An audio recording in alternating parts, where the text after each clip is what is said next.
nama saya Agnes Jessica Anggelina Nugroho, kelas A1 Fakultas Ilmu Keperawatan semester 1, mahasiswa Universitas Pembangunan Indonesia. Di sini saya akan menjelaskan tentang 4 sejarah bahasa Indonesia. Yang pertama fungsi, yang kedua kedudukan, yang ketiga ragam, dan yang keempat kalimat efek. Yang pertama kedudukan sejarah perkembangan bahasa Indonesia.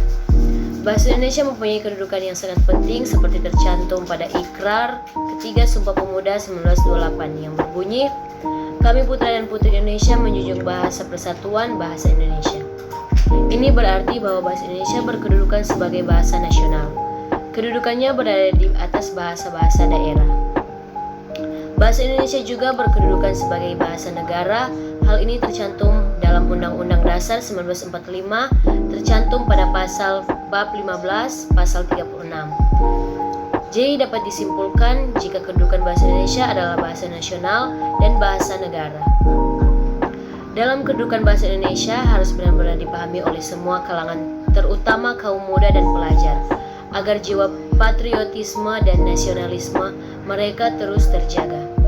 Hal ini berkenan dengan keadaan saat ini yang semakin hari semakin krisis akan jiwa nasionalisme tersebut. Dan yang kedua, fungsi sejarah perkembangan bahasa Indonesia.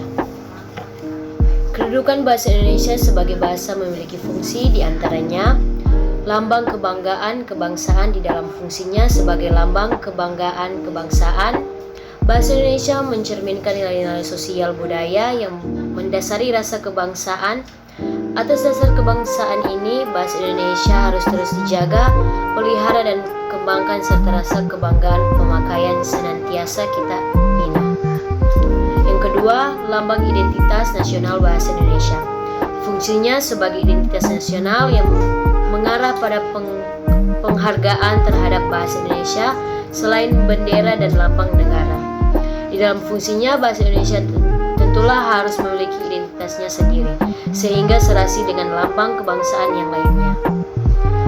Yang ketiga, alat penghubung antara warga negara, antara daerah, antara budaya. Bahasa Indonesia memiliki peran yang vital di masyarakat umum dan nasional.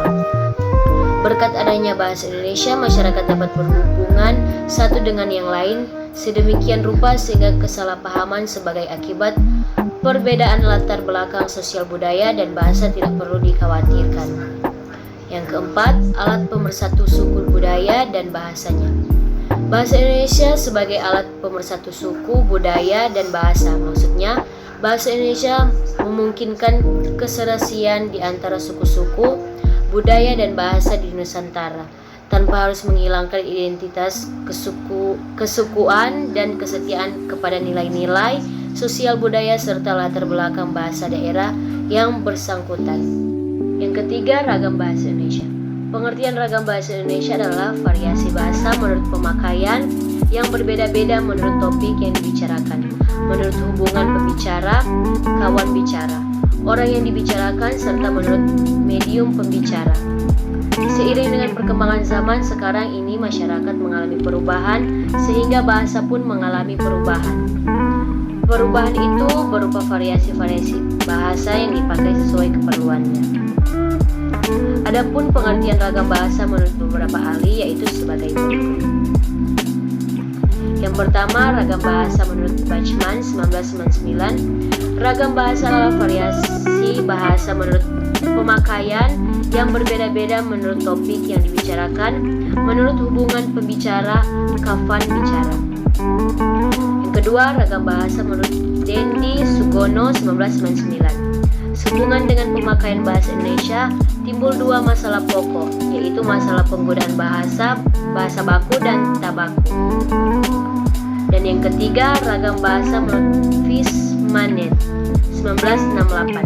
Suatu ragam bahasa, terutama ragam bahasa jurnalistik dan hukum, tidak tertutup kemungkinan untuk menggunakan bentuk kosakata ragam bahasa baku agar dapat menjadi anutan bagi masyarakat pengguna bahasa. Akhir pengertian kalimat. Menurut Kamus Besar Bahasa Indonesia, kalimat adalah suatu bahasa yang secara relatif berdiri sendiri, mempunyai pola intonasi final dan secara aktual ataupun potensial terdiri atas klausa. Sementara dalam KBBI diartikan sebagai ada efek, akibat, pengaruh, kesan. Jadi dapat diartikan kalimat efektif adalah suatu bahasa yang lengkap sesuai kaidah yang dapat mengakibatkan pembaca atau pendengar mudah memahami. Menurut buku karya Edi Suyanto, kalimat efektif adalah kalimat yang dapat mengungkap gagasan pemakainya secara tepat dan dapat dipahami oleh pendengar atau pembaca secara tepat pula. Kalimat efektif dan tidak efektif biasanya bisa dibedakan dari kaidah-kaidah dalam penyusunan kalimat. Jika kalimat itu efektif, maka harus memenuhi yang pertama unsur-unsur penting yang harus dimiliki setiap kalimat, kedua aturan-aturan tentang ejaan yang disempurnakan, dan yang ketiga cara memilih kata dalam kalimat. Ciri-ciri kalimat efektif: yang pertama kesatuan dan kesepadanan, yang kedua kesejajaran, yang ketiga penekanan, yang keempat hemat kata, dan yang kelima variasi struktur kalimat. Sekian pembahasan saya tentang sejarah perkembangan bahasa Indonesia. Untuk teman-teman yang baru lulus SMA atau SMK sederajat yang masih bingung mau cari tempat kuliah di mana, yuk gabung bersama kami menjadi mahasiswa-mahasiswi Universitas Pembangunan Indonesia Manado. Sekian dari saya, terima kasih.